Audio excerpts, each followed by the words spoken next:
1000 here. Welcome to YouTube.com with my Wrestlemania post show. It is about 12:08. I just got home a little bit ago.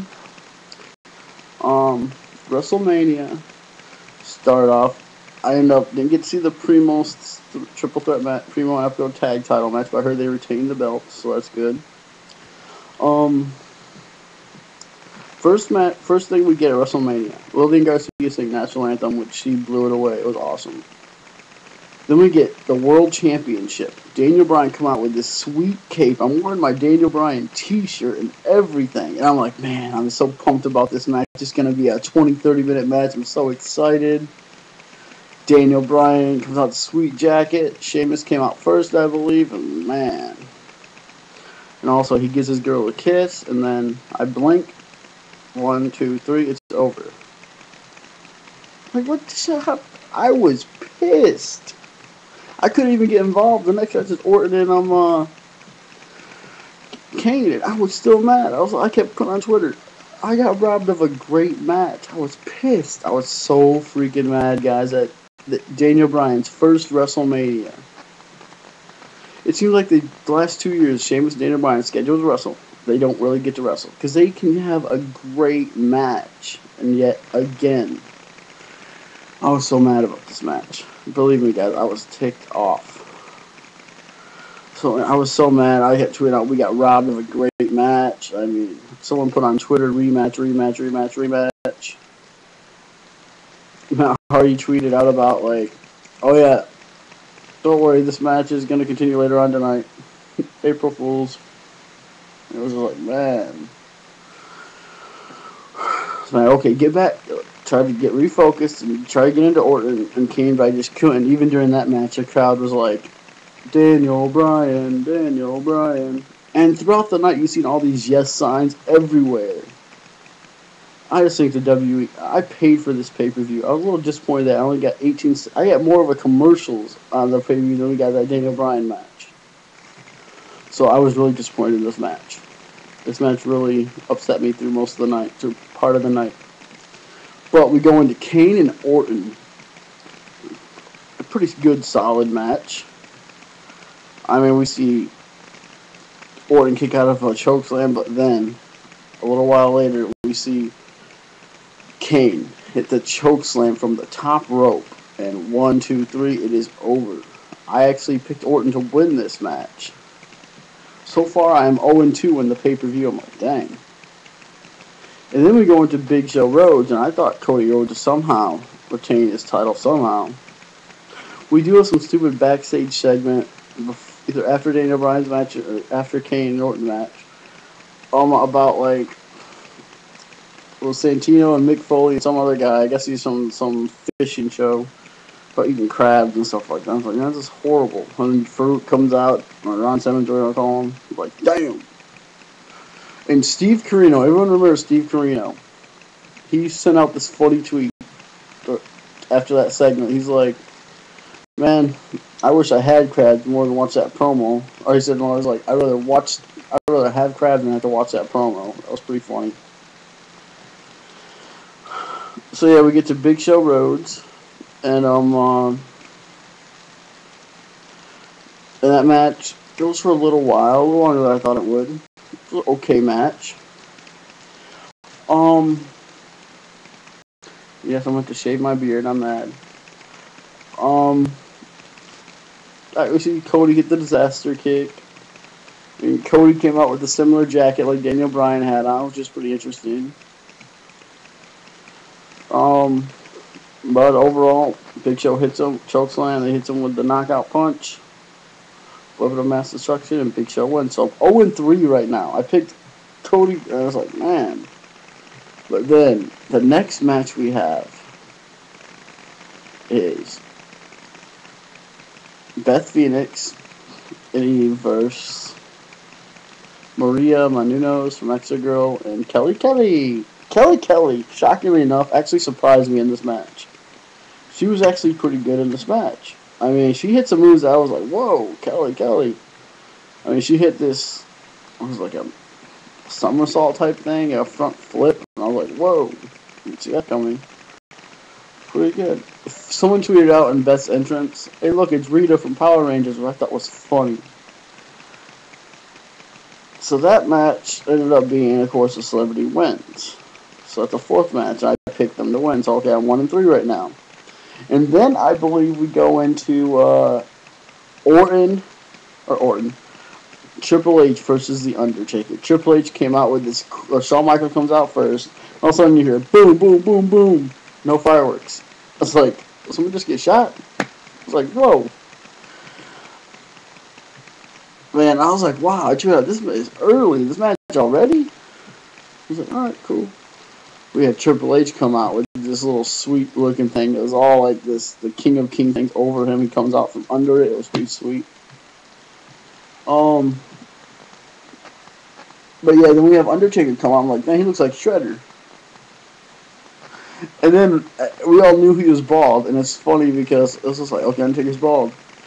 And then after the cell lowers, and all of a sudden, he takes his hood off, and he sees him sitting there, and he wrestling for a minute. You notice he had like a mohawk. And I'm like, what the heck is? I had to tweet this out. I'm like, is Undertaker joining the Legion of Doom? I mean, that was just funny. But man, guys, Undertaker, Triple H, Shawn Michaels, this match. I mean, I want to say it stole the show. I mean, I guess it kind of had to. I mean, it was awesome. This match delivered again.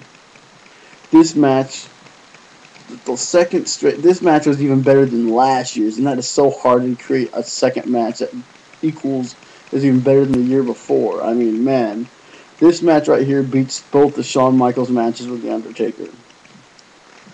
I mean, wow. I mean, Triple H went crazy with the steel chair. He hit this killer spine buster. I mean, and all this stuff, they didn't have to leave the cell and go climb on top and fight. He did it inside the ring mostly.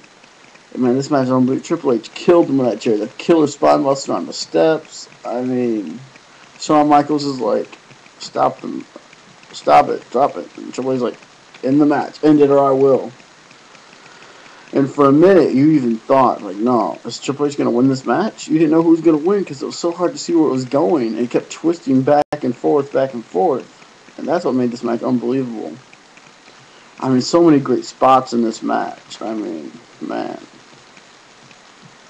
I mean, Triple H nailed Taker with the sledgehammer a couple times. Taker keeps kicking out.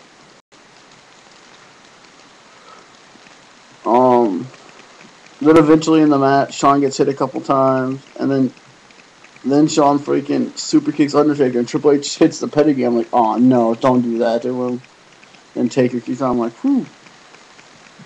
And then Undertaker just snaps and just wails on Triple H with the chair, and then he hits him with a sledgehammer a couple times, and Triple H is like, just a crotch chop. They bleeped out "suck it," I think, or whatever. And then Taker just finishes him off. I was like, whoa, that was an awesome match. I mean, that match was on the edge of my seat the whole time. That's just awesome, guys. But Taker wins with a tombstone at she's 20-0. And what really told the story was the end of the match, because they all helped each other up. They helped Undertaker and then helped Triple H up. Undertaker and Shawn Michaels, they all hug and embrace and all walk to the back. It's a true end of an era.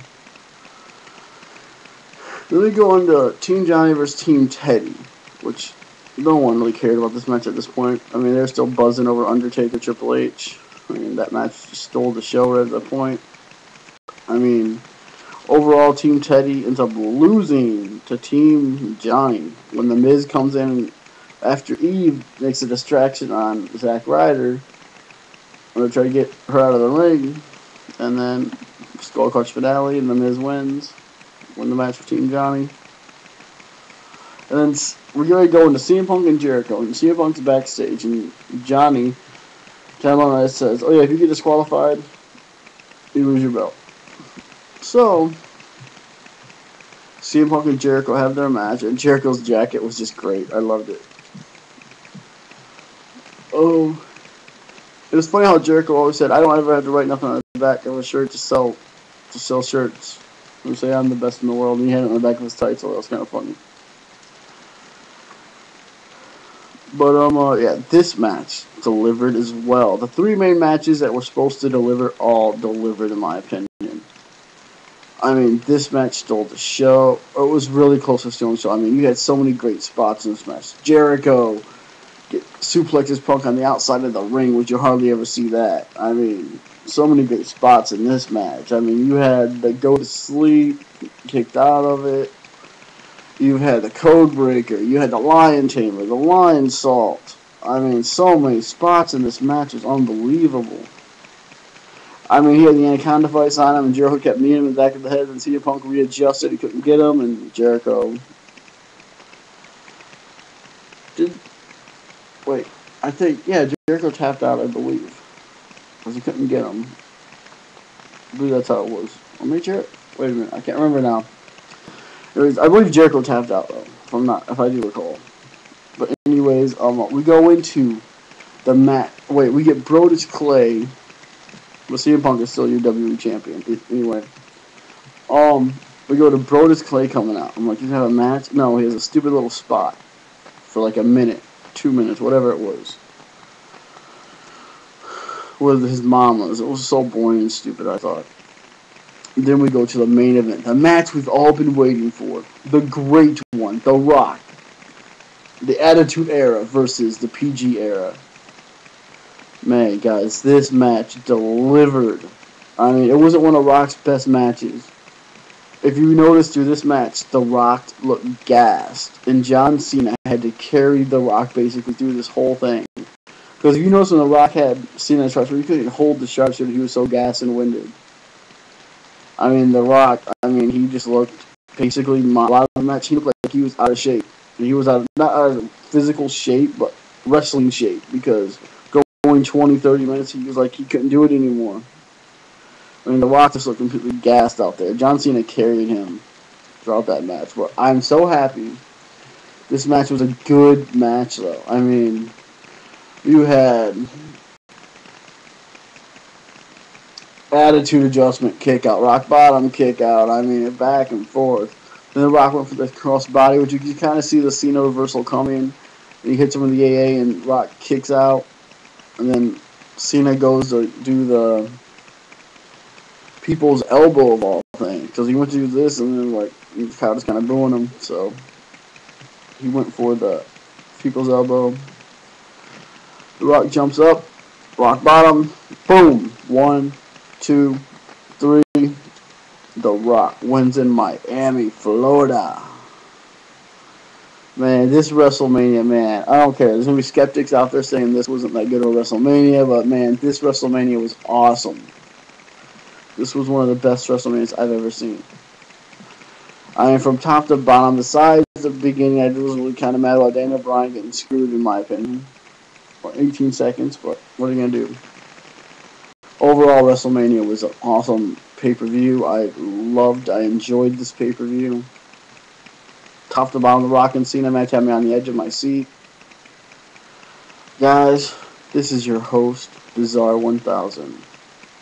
WrestleMania was freaking worth the money, and it was a freaking awesome pay-per-view. Rock and Cena was awesome. Jericho and Punk was great. Triple H and Undertaker stole the show, in my opinion. It was freaking awesome match. I am your host. Check out all my other people around here. Most Extreme, F and True. We all love this pay-per-view. I'm sure they loved it too.